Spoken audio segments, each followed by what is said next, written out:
Assalamualaikum dear student. Today we are going to discuss our lesson number 19 mode of presentation and task analysis model. इसमें एक model हमने पढ़ना और presentation के modes पढ़ने. ठीक है. सबसे पहले इंडिविजुअल एजुकेशन प्लान. सबसे पहले नॉलेज 3 कार्ड्स की होती है. पहले पिछले चैप्टर्स में है 3 किस्म की होती है. Declarative, procedural and metacognition model. ठीक है. डिक्लेरेटिव नॉलेज में फैक्टर कॉन्सेप्ट बनाते हैं. प्रोसीजर नॉलेज में प्रोसेस होते हैं वगैरह. दो टाइप्स के जो मेन टॉपिक है वो यहाँ से हमारा कि दो टाइप्स के प्रेजेंटेशन के मोड होते हैं. सबसे पहले deductive reasoning and inductive reasoning. आपने अच्छे से तैयार कर लेना. डिडक्टिव रीजनिंग का मतलब है कि जनरल से स्पेसिफिक की तरफ, मतलब एक बात में जनरल से होगी उसे स्पेसिफिक की तरफ ले जाएंगे और एक स्पेसिफिक होगी उसे जनरल की तरफ ले जाएंगे. ठीक है. जैसे यहाँ पे लिखा है कि अहमद इज़ मोर्टल, मतलब मोर्टल कहते हैं जिसकी डेथ होती है, इंसान की डेथ होती है. ठीक है. ठीक है. Ahmad is mortal because he is also a man. ठीक है. सबसे पहले आपने क्या किया, जनरल स्टेटमेंट दे दिया, फिर स्पेसिफिक की तरफ चलेगा कि वो मोर्टल होगा, मतलब जो है उसकी डेथ हो सकती है, क्योंकि बाद में बताएगा क्योंकि वो मैन है. ठीक है. लेकिन इंडक्टिव रीजनिंग में क्या है, सबसे पहले स्पेसिफिक बात करते हैं कि Ahmad is man and he is mortal, फिर जनरल की तरफ जाते हैं. ठीक हो गया. तो ये होती है डिडक्टिव जो जनरल टू स्पेसिफिक होती है, इंडक्टिव जो स्पेसिफिक टू जनरल की तरफ होती है बात. ठीक है. पहले हम जनरल. ठीक है. आगे देखिए, ये दो कॉलम दिए हुए हैं. इस दो कॉलम में पहले वाला डिडक्टिव रीजनिंग पे है और दूसरे वाला इंडक्टिव. देखिए सबसे पहले डिफाइन ऑफ नाउन. ठीक है. जनरल है, फिर करेक्टरिस्टिक, एग्जाम्पल, हायरार्की, स्पेसिफिक पता जाता है. लेकिन ये इंडक्टिव है, पहले ही स्पेसिफिक है कि ब्रेन स्टॉर्मिंग करनी है, उसे एक नेम दे देंगे, ब्रेन स्टॉर्मिंग करेगा, फिर उस नेम के एग्जाम्पल्स लिखेगा, फिर आहिस्ता आहिस्ता वो किसकी तरफ जा रहा है, जनरल की तरफ. ठीक हो गया. आगे देखिए, कहते हैं there is a drawback in deductive reasoning, क्योंकि यहाँ पे कोई फेयर ऑब्जर्वेशन नहीं है. So if you really want your child to कि वो स्किल सीखे ऑब्जर्वेशन की, तो actually inductive mode of presentation is better than a deductive mode of presentation. Important तरीका है कि इंडक्टिव मोड ऑफ प्रेजेंटेशन में प्रोसेस होता है. डिडक्टिव मोड में चिल्ड्रन रीजनिंग और कॉन्सेप्ट लर्न करता है, और इंडक्टिव मोड में प्रोसीजर नॉलेज होती है, मतलब प्रोसेस होता है. ठीक है. आगे ये एक एग्जाम्पल दी हुई है टीचिंग इंस्ट्रक्शन की. आगे गाइनाज एक्सपीरियंस वगैरह. आपको पता है बहुत अच्छा जो है एजुकेशनल था, उसके स्टूडेंट वो बहुत हैप्पी था कि स्टूडेंट के रिस्पॉन्स गुड कर रहे हैं, लेकिन एग्जामिनेशन में नहीं परफॉर्म किया. व्हाट हैपेंड इन एग्जामिनेशन, तो उसने देखा कि उसकी चीज़ों में हायरार्की नहीं थी, मतलब सीक्वेंसिंग तो थी, सीक्वेंस तो रखा हुआ था उसने, लेकिन वो लर्निंग हायरार्की के मुताबिक नहीं था. Learning hierarchy is the terminal objective. ये वो इसे कहते हैं कि एट द एंड स्टूडेंट क्या करने के काबिल होगा, and goal should be interlinked with the intermediate objective. तो वो सीक्वेंस में तो थे लेकिन हायरार्की में नहीं थे. ठीक है. तो अब आपने टास्क एनालिसिस मॉडल क्या है, जो मोस्ट इंपॉर्टेंट थिंग है टास्क एनालिसिस में वो ये डैट वी नीड टू, हमें एक अप्रोप्रिएटिव ऑब्जेक्टिव सेलेक्ट करने होते हैं जो कि अप्रोप्रिएट ग्रेड लेवल के लिए हो. देखिए हमें हर लेवल से गुजरना पड़ता है, मतलब स्टूडेंट को उसकी ग्रेड लेवल के अकॉर्डिंग ही बतानी पड़ती हैं चीज़ें या उसकी एज के मुताबिक.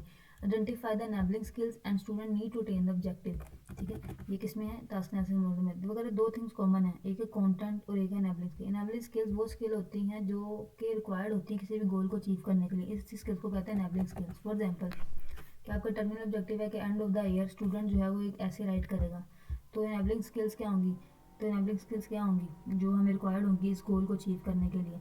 तो स्टूडेंट को पता होगा हाउ टू राइट एन ऐसे, they should know the structure the paragraph, they should identify topic sentence. इस तरह ये सारा कुछ अगर इसके पास होगा तो ये सारी स्किल्स की क्या होंगी, एनेबलिंग स्किल्स. क्योंकि इन्हीं स्किल्स को फॉलो करके वो इस वाले जो आपका एक गोल था कि वो ऐसे लिख सके एंड ऑफ द ईयर, वो अचीव होगा. जब ये इन तमाम स्किल्स की हेल्प से आप ये करेंगे तब ये अचीव होगा. तो ऐसी स्किल्स को एनेबलिंग स्किल्स कहते हैं जिसमें जहाँ से जिनको रिक्वायर्ड होती हैं किसी भी गोल को अचीव करने के लिए.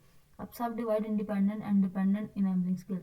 इंडिपेंडेंट इनेबलिंग स्किल्स होती हैं और डिपेंडेंट होती हैं. ऐसी स्किल जिसमें प्रीक्विसाइड एक्चुअली होता है, ठीक है, ये डिपेंड नहीं होती. और डिपेंडेंट इनेबलिंग स्किल्स होती हैं जिसमें आप प्रीक्विसाइड्स पर डिपेंड करते हैं. मतलब देखें अब इसमें क्या है कि English you are teaching student writing. जब आप स्टूडेंट को राइटिंग सिखा रहे हैं तो राइटिंग सेंटेंस एक इंडिपेंडेंट इनेबलिंग है. ठीक है. ठीक है. लेकिन अब अगर सेंटेंस राइट करने आते होंगे तभी वो एक पैराग्राफ राइट कर सकता है, तो ये एक डिपेंडेंट इनेबलिंग स्किल्स है. क्योंकि मैंने प्रीवियस साइड्स के पहले में बताया था कैसी प्रायर नॉलेज जो अगर मौजूद होगी तो आप कुछ नेक्स्ट कर सकते हैं. तो अगर आपको राइटिंग सेंटेंस आता होगा तभी आप पैराग्राफ राइट कर सकते हैं, इसलिए ये डिपेंडेंट इनेबलिंग स्किल है क्योंकि ये प्रीवियस साइड्स पर डिपेंड करती है. और ये इंडिपेंडेंट है क्योंकि ये खुद ही एक प्रीक्विसाइट्स है. ठीक हो गया. अगर एनाबलिंग स्किल्स को हम दो हिस्सों में डिवाइड करते हैं, डिपेंडेंट एंड इंडिपेंडेंट, ये हो गया. Arrange the dependent and independent को सीक्वेंस ऑर्डर में रखना है. ठीक हो गया.